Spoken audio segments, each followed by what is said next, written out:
Season 1 for Marvel Rivals just kicked off today, and they brought out a slew of changes for a bunch of heroes and also team-ups. They also brought out 2 new characters as well in Sue Storm, Visible Woman, and Reed Richards, Mr. Fantastic. So we're going to be going through all that right now, and be sure to like and subscribe so you get notified whenever more of these things come out. Now, going into the patch notes, for adjustments, we have in Vanguard, Captain America, where it says Steve. They are on a first-name basis with the heroes now, it seems. Steve will receive some enhanced survivability, allowing more frequent entering and exiting of the combat. 1, it will reduce the delay time for shield restoration after releasing Living Legend from 3 seconds to 2 seconds. It will reduce Liberty Rush cooldown from 12 seconds to 10 seconds. They will increase base health from 650 to 675, and reduce the energy cost for releasing Freedom Charge, his ultimate ability, from 3400 to 3100.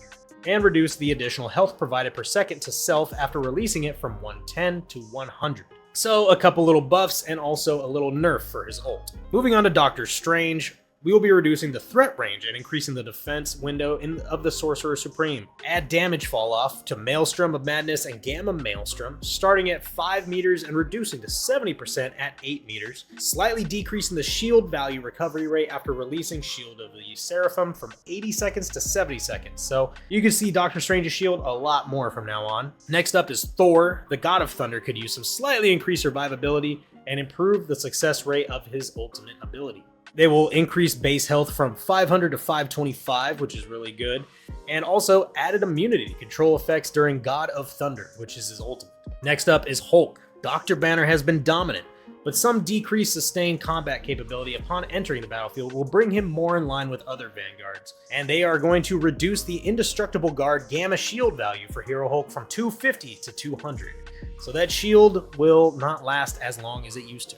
Next up is Venom, the last of the Vanguards to be changed up a little bit. With increased survivability and the threat of his ultimate ability, the Symbiote Menace will strike fear into the backlines of all enemy teams. With this, they will increase the Symbiotic Resilience bonus health ratio gained per lost health point from 1 to 1.2, so expect a beefier Venom every time you pop his shield. And they are also increasing the base damage of Feast of the Abyss, which is his ultimate, from 40 to 50, which is fantastic for Venom there. Next up, we got the Duelists with Black Panther. Starting off here, we're slightly decreasing T'Challa's combat survivability, reducing the additional health provided to self after refreshing Vibranium marks with Spirit Rend from 40 to 30, and the upper limit of additional health provided from 120 to 75. So quite a bit of a nerf there for Black Panther. Next up is Black Widow. Natasha was very much in need of optimization when evaluating the release experience of her abilities, as well as a slight increase to the threat of her ultimate ability. So they are going to be increasing the range of the first effect of Edge Dancer from a 3-meter radius to a 5-meter radius. They're also going to be reducing the time required for Fleetfoot to recover from 0 stamina to full from 12 seconds to 4 seconds, which is an insane improvement. They're also going to be reducing the time required for Electroplasma Explosion, her ult, to reach maximum power from 1 second to 0.6 seconds. That is crazy buffs for Black Widow, it sounds like. And then following that up, we got Hawkeye, where they will be decreasing the medium long-range damage capability, reducing the threatening combat radius, and slightly improving the close combat resistance for the Avenging Archer. With this, they are going to slightly reduce the spread angle between every 2 blast arrows, and they are going to reduce the triggering distance of passive ability Archer's focus from 60 meters to 40 meters. So you got to be a little bit closer now.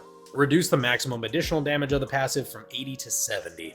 Moving on next is Hela, who has been dominating quite a few matches. It seems the Goddess of Death has been a menace, and we will be slightly decreasing her combat strength. Reduce base health from 275 to 250. So not terrible, not too much of a nerf, but a little bit. Next up is Magic. The Queen of Limbo needed an increase to her threat after unleashing her ultimate ability, increasing Umbral Incursion damage in Dark Child form from 115 to 135. Magic was already a threat, and now she's even more so. Now we have Moon Knight. The Hand of Khonshu is going to receive a slight increase to the threat of his ultimate ability, increasing the number of talents generated by Hand of Khonshu. His ultimate from 10 to 14 increases the explosion radius of each talent from 4 meters to 5 meters. Now we have Namor. We're optimizing the throwing feel of Namor's eggs. With this, they are going to be adjusting the throwing feel of Monstro Spawn and Frozen Spawn. Now, Namor can more accurately throw them to the desired location. Next up, we have Psylocke. We'll be providing more options for other heroes to counter the Demon Slayer's ultimate. Now, Dance of the Butterfly, her ultimate ability will check for barriers, including Magneto's Metal Bulwark, Hulk's Indestructible Guard, and others. After Psylocke, we have the Punisher. They are slightly increasing the damage capability of his weapons, slightly reducing the spread of deliverance and adjudication. They are buffing him a little bit, and that is fine. The Punisher seems pretty well-rounded, except that turret. I would love for that turret to get nerfed a little bit, but who knows? Maybe we just got a path different. Now we have the Scarlet Witch. They are increasing Wanda's combat strength when she's facing duelists or strategists. Increases Chaos Control's fixed damage from 50 per second to 60 per second, reducing the percentage damage per second from 5 to 3%, and increasing Teutonion's burst projectile damage from 30 to 35. So good buffs for Scarlet Witch there. Now we have Storm. The Weather Witch needed an overall increase to her damage capability. We are also optimizing the feel of her left-click projectile and the release experience of her ultimate ability. With these changes, they are increasing Windblade projectile speed from 100 meters per second to 150 meters per second, and left-click damage from 50 to 55, increasing Bolt Rush damage from 70 to 80, and after releasing Omega Hurricane, her ultimate, the bonus health provided for herself will be increased from 350 to 450. Moreover, following its conclusion, the extra health will no longer vanish instantly, but will instead diminish at a rate of 100 per second. Now we have Squirrel Girl, where they are increasing the threat of Doreen and her furry friends in their ultimate ability. Addition of a new effect of the unbeatable Squirrel Tsunami, her ultimate, the squirrels will rush towards the nearest enemy after bouncing instead of bouncing randomly. Reduce the Squirrel Tsunami health from 600 to 300. Next up, we have Winter Soldier, where they'll be adjusting Bucky by decreasing his long-range combat strength and increasing his survivability in medium close-range combat. Increasing the bonus health provided by Bionic Hook and Tainted Voltage from 30 to 40.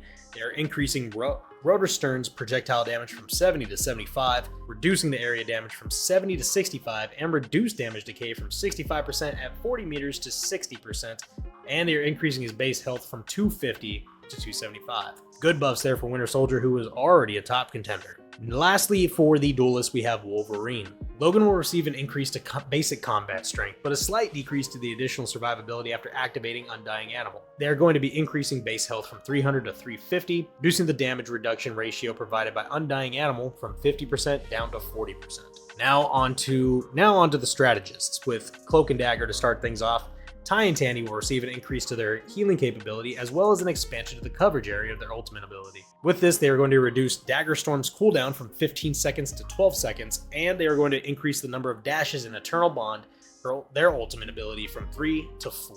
Jeff the Land Shark, everybody's favorite shark in this day and age, will be adjusting the range for his ultimate ability so it now better fits the warning marker. That is great.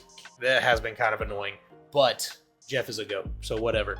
In addition, we'll also be increasing his healing capability. So first, they are going to adjust his ultimate ability range, from a 10-meter sphere to a 10-meter radius. 5-meter high cylindrical spell field. Okay, that's good, because I remember playing as Rocket. It was kind of BS when we were literally in the sky and we still got ulted by Jeff. That is good to see that they kind of nerfed that now.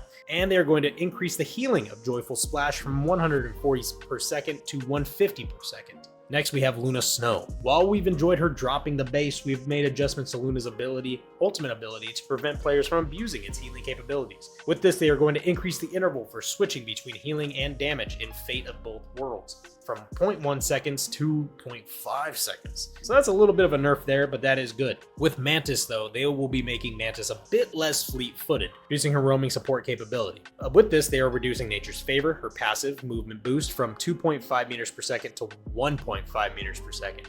So she's not going to be as speedy as she was before. Moving on to Rocket Raccoon, Rocket could use an enhancement to his healing capability. I agree with this, actually. I totally am fine with this. With this, they are increasing his healing of Repair Mode from 60 per second to 70 per second. Great things there. Now that all the hero updates are complete, it's time to move on to the team-up abilities. Now, the first team-up we're going to be talking about is Hawkeye and Black Widow. They are further toning down Hawkeye's oppression, which they will be reducing his seasonal buff. They are reducing Hawkeye's season bonus from 20% down to 15%. Next up is the Hela, Thor, and Loki combo, which, much like Hawkeye, Hela's overwhelming power will be receiving a slight reduction, reducing Hela's season bonus from 20% to 15%. With Luna Snow and Namor, they'll be increasing the threat of Namor's Frozen Spawn, increasing Frozen Spawn damage from 25 to 27, Frozen Spawn slowing effect applied to hit enemies from 25% to 30%, and increasing Berserk state for Frozen Spawn damage from 16 to 18. Now, Rocket Raccoon, the Punisher, and Winter Soldier, that team up, one of Rocket's best tools, will be available more often. With this, they are going to be reducing the cooldown of ammo invention from 45 seconds to 40 seconds, so expect more infinite ammo for the Punisher and Winter Soldiers out there. Next, we have Scarlet Witch and Magneto. A bit underwhelming, the damage capability of this father-daughter team-up ability will be enhanced. It is going to increase metallic fusion projectile damage from 55 to 60, and increase metallic fusion spell field damage from 30 to 35. Lastly, we have the Thor, Storm, and Captain America team-ups, where they will be enhancing the damage capability of Storm's side of this team-up ability. They are reducing the cooldown of Charged Gale from 20 seconds to 15 seconds, and increasing the damage of Charged Gale from 50 to 55. So those are all the updates that came with Season 1, and we are going to be talking about the new characters, Sue Storm, Invisible Woman, and Reed Richards, the Mr. Fantastic, in another video. So be sure to like it, subscribe if you're not subscribed yet, and ring the bell so you guys be notified when that new video comes out as well. And be sure to leave your comments down below. Do you guys like these changes? Did you want something more, something different? And what are you guys expecting out of Season 1? The Battle Pass is looking pretty good as well. So anyways, guys, hope you have a good one, and I'll see you next time.